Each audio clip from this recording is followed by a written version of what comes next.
Sveiki gyvi, senai nematyti, senai negirdėti, senai nejausti mano buvusių iki pavasario pokalbių laidos Atrask save klausytojai, žiūrovai. Mes taip ir planavom, kad vasarą darysim poilsį, kaupsim mintis, kaupsim patirtį. Ir 44 mūsų laida, Atrask save pokalbių laida, mes ją baigėm. 44 kartus mes buvom susitikę. Šiandien mes susitinkam pirmą kartą po rudens, po vasaros. Pirmą kartą susitinkam, o tai būtų 45 kartą, jeigu pradėt nuskaičiuoti nuo pradžios. Tai pirmiausia, noriu paklausti, kaip gyvenot, kaip vasarą praleidot, ką atradot, ką praradot, ką mūsų lietuvėlė atrado, ką prarado. Žodžiu, mūsų ir yra kiekvieno žmogaus, jo labiau rašytojo, stebėti gyvenimą, mokytis iš jo. Kai gyvenimas yra vienas geriausias mokytojas, aš sakau, reikia skaityti Bibliją, taip.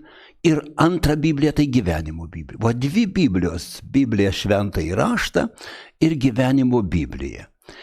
Ir aš kaip pavyzdį, ką man davė tas gyvenimo knygos skaitimas, tai nuolatinis stebėjimas. Mane vieną dieną paprašė kaimynas, sodo kaimynas, perstatyti kopėčias, kad jis nuskintų vyšnės nuo viršūnės. Sunku pakelt ten, žodžiu, aš nuėjau, perstačiau tas kopėčias, grįžau ir galvoju, kodėl žmogui reikia tų vyšnių nuo pačios viršūnės, kur pavojinga, jau daug metų, jau sunkiai eina, sunkiai vaikšto. Kodėl reikia siekti to vyšnių nuo viršūnės, kai apačioj tų vyšnių daug? Kai jis gali prisiskinti apačioj, kai jam pilnai užtenka, jau nebėra kam jau vaišinti. Ir aš parašiau novelytę, neskinkit vyšnių nuo viršūnės.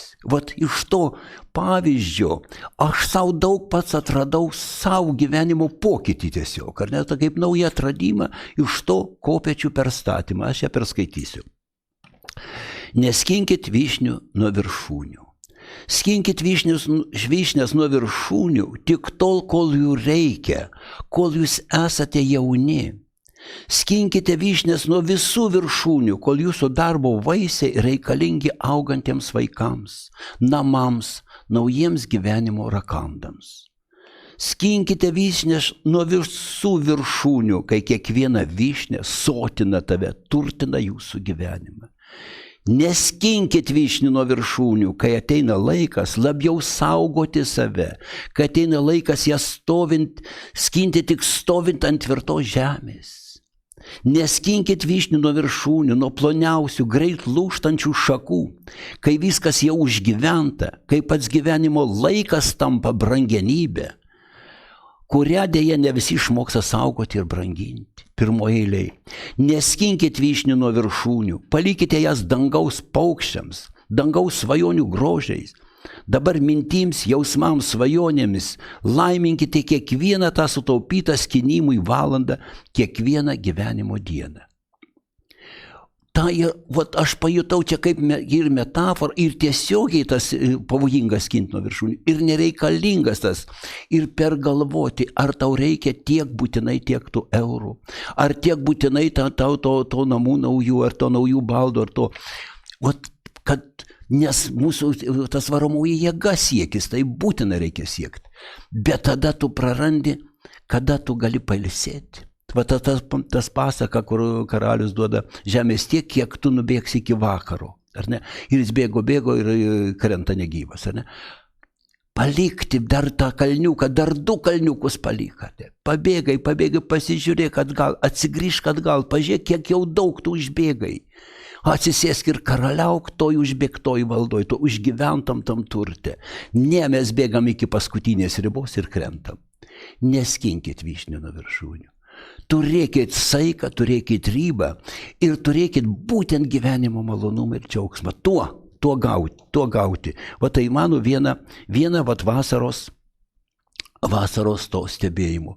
Stebėkim gyvenimą, mokykimės, jis gyvenimas yra sunkus ir ypatingas ir būtent juo labiau kaip ir audros metu jūroje reikia labai žiūrėti korolą, kad neatsitrenkti krantą ir taip toliau, kokios bangos ir kaip tą valtį pastatyti. Taip ir tą mūsų audringų to laikotarpiu, to laikmečių mūsų, juo labiau reikia atidžiau žiūrėti į save, į savo galimybės, į savo gyvenimą. Mūsų šiandien ir temą aš pavadinau, galiu ir prisistatyti dar truputėlį iš naujo, galbūt ne visi mane ir prisimena, gal nauji daug, aš tikiuosi, kad daug naujų prisijungia. Mano pavardė, matyt, žinot, Jeronimas Laucius, aš esu ir leidėjas 3 žvaigždučių, jau virš 30 metų mes leidžiam knygas, vedu energetinius seminarus, labai buvo miela. Anksčiau labai buvo jie populiarūs, reikalingi, kadangi žmogaus energetika tai yra ir sveikata, ir sėkmė, ir kūryba, ir visi gyvenimo pasiekimai. Ir vat būtent aš ieškoju, kaip, kad žmogus kiltų save. Ir mano knygos, tu vienintelis gali, tu vienintelis turi, tu vienintelis esi. Tai ateitis, tai mintis būtent įkvėpti žmogų. Ir seminarai būtent ieškoti energetinio sveikatingumo, energijos su ją nugalėti, pasiekti ir sveikatos tą, ir sėkmės tą siekį. Tai ir mūsų temas šiandien mūsų tos 45 Selėgaudų magija ir 3 ryto stebuklas. Ir pradėsiu nuo to 3 ryto stebuklo. Ką aš vadinu 3 ryto stebuklu? Kaip pradžia visada prasideda nuo ryto ir man norisi mūsų atnaujintas laidas pradėti būtent nuo pradžios, nuo ryto. Taip, koks rytą 3 žmogui turi būti vataris, suguri, prabudo, gražiai saulutė jau šviečia ir kokie jam 3 galvoj klausimai gimsta. Pirmas, normaliai, ką pavalgyti, ką pusryčiauti, kuo pusryčiausi, ką pavalgyti, kuo pamaitinti šeimą. Antras, ypač moterim, kuo apsirengti. Vyrai, kad būtų šilta, kad būtų jauku, moteriai, kad ir gražiai atrodytų, kad vyrų žvilgsniai sustotų prie jos ten iškirptės ar skarų ar taip toliau. Ir 3 būtent, ar ne, 3 tas klausimas turi gimti, kuo šiandien pasidžiaugti, ką pavalgyti, kuo apsirengti ir kuo pasidžiaugti. Ir tada, kada aš pradedu analizuoti, pirmą, ką pavalgyti, kuo apsirengti, 90% tą klausimą savo užduoda. O šito svarbiausio kaip ryto stebuklo, kuo šiandien pasidžiaugti, 90% nepagalvoja. Ką tai reiškia? Pagalvoti, duoti savo programai, savo mintim, kuo pasidžiaugti, tu duodi visos dienos vektorių. Tu duodi vektorių ieškoto džiaugsmo. Jeigu tu pagalvoji, ką pasidžiaugsiu šiandien, tu jau davei džiaugsmą, tu jau lipi iš lovos, ar ne, lipi iš lovos su džiaugsmo energija. Tu matai pasaulį jau per šitą savo energetinę akistatą, tas vidinės akis, ne vidinę klausą.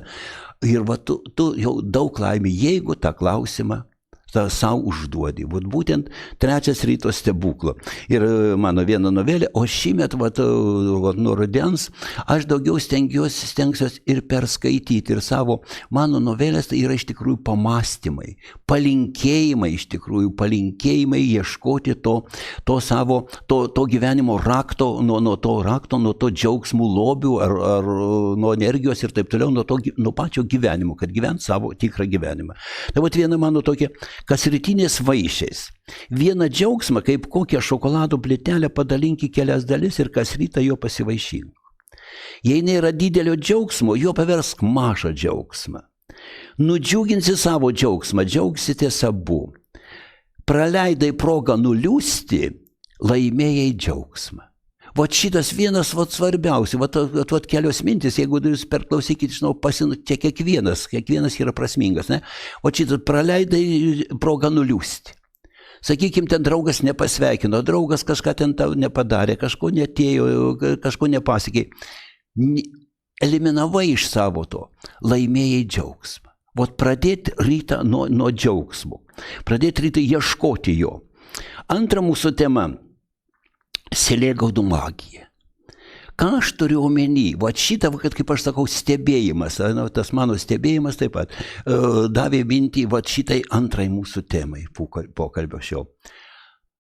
buvo laida per televiziją. Reiškia, siužetas toks. Yra, reiškia, ant grindų stovi didelis kubiliukas, sakykime, kubiliukas. Į tą kubiliuką, kad pasiekti viršų, tiltukas padarytas, ant tiltuko leptelis. Bet leptelis ant 2 šarnyrų, reiškia, tu jeigu iki pusės eini, tu eini gerai, jeigu eini toliau, reiškia, tą kubiliuką, leptelis persisveria ir tu nukrenti tą kubiliuką. Pelytės. Ten matyt kvapo labai skanaus, ten tam kubiliukė pridėta. Pelytė užbėga, tik užbėga tuo tiltuku, bėga tuo lepteliu, leptelis persisveria į ten. Kita bėga, trečia bėga. Eilė stovi prie šito tiltuko, pelyčių eilė, kad jos patektų į tą kubilą. Jos mato, kad iš jo neišbėga nieko. Jau pelytės ten ir uždarytos lieka. Ir jos bėga, vis tiek stovi eiliai. Ir man atrodo, kad va čia tarsi ne pelytė stovi, o mes kartu stovim, ar ne, prie to, kur toj bačkoj, kur mes įkrentam į to negatyvumo tą bačką, į to žinių, to kas vyksta, ten karai, pandemijos ir taip toliau.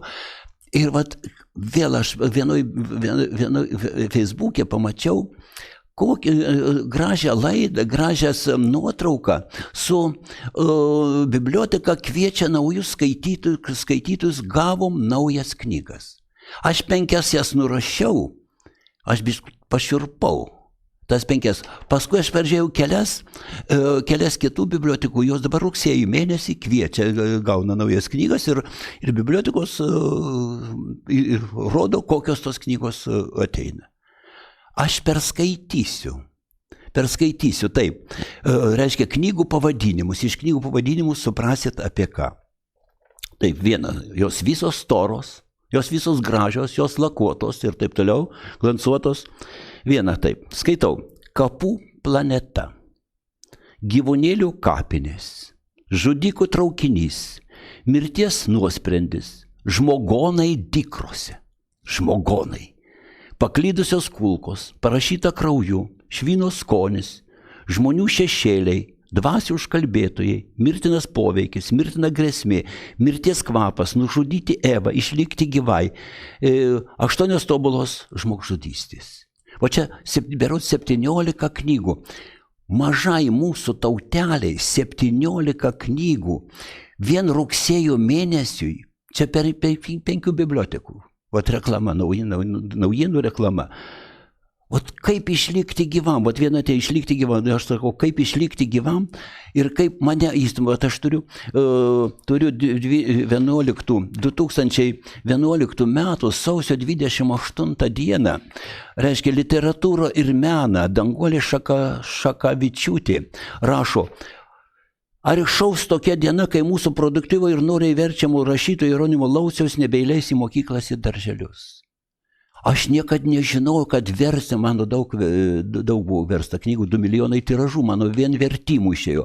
Aš kiekvienoj knygoje didžiavausi, kad reiškia versta iš lietuvių kalbos. Ir čia mano knygos tu vienintelis gali, tu vienintelis turi, tavo sėkmės kelias ir taip toliau, būtent įkvepiančios, ne? Ir vat šitą, reiškia, vat jį priklauso, pasirodo į Rubinaičio, Rubinaitis yra Tarptautinis vaikų jaunimo asociacijos, reiškia, Lietuvos skyrius. Tai yra, reiškia, globalizatorių. Globalizatorių mintis, globalizatorių noras neįleisti. 2011 metais prašė, 13 taip įvyko ir dabar pakeitė mano tu vienintelis gali turi, pakeitė Kapų planetą, žudikų traukinys ir taip toliau. Tai yra pokytis. Ir kada aš perskaičiu tas knygas, aš supratau, man davė, žinot, pliusą. Kokį man davė pliusą? Aš tapau atlaidus visiems žmonėms. O tą kalbu ir jūs atleiskit žmonėms, jeigu šitokias knygas mums siunčia kažkas, tas globalizatorius, ar ne, kaip ta Danguolės, nenoras, ne, siunčia tokias knygas, mūsų ir žinios, mūsų ir Delfi, mūsų ir informacija eina iš to juodo katilo. Ir žmogus, kada sutinki, tu piktą žmogų, tavim nepatenkinti, aš dabar žiūriu labai atlaidžiai. Jam sunku, jis prisidėjęs, jis gavęs tų nuodų. To juodo, to tamsumo. Va. Žmogus, o aš mano vieną iš tų, ir mes esame ir minėję, kad aš įsivaizduoju žmogų kaip kalnas. Žmogus kaip kalnas, reiškia kalnas tai kaip kliuvinys yra, kaip kalnelis trukdo žemdirbiam ir kelių tiesėjim ir taip toliau. O kai ateina geologas, tam kalne rada tiek lobių, kad ten miestai aplinkui statosi. Tai buvo mano prieš kelius metus, aš esu ją kalbėjęs ir rašęs vaistažodžių knygutėj apie tai. Ir aš paskui pagalvojau, ne, aš dar čia pusiaukeliai, aš suklydau. Žmogus nemato, kad jis kalnas, bet mato, kad žmogus yra kalnas kalnakasiai mūsų. Mūsų mokesčių rinkėjai, mūsų tie turtuoliai. Ar jūs matėt, kuris vylą didžiausią turi, kad jis pats plytas nešiotų? Ne. Jis pasistato tos rūmus, ne tos ir tikrus rūmus ir per keltinę prasme. Jis pasistato iš mūsų kalnų, iš mūsų proto, iš mūsų to kūrybiškumo, iš mūsų, jis iškasa mus.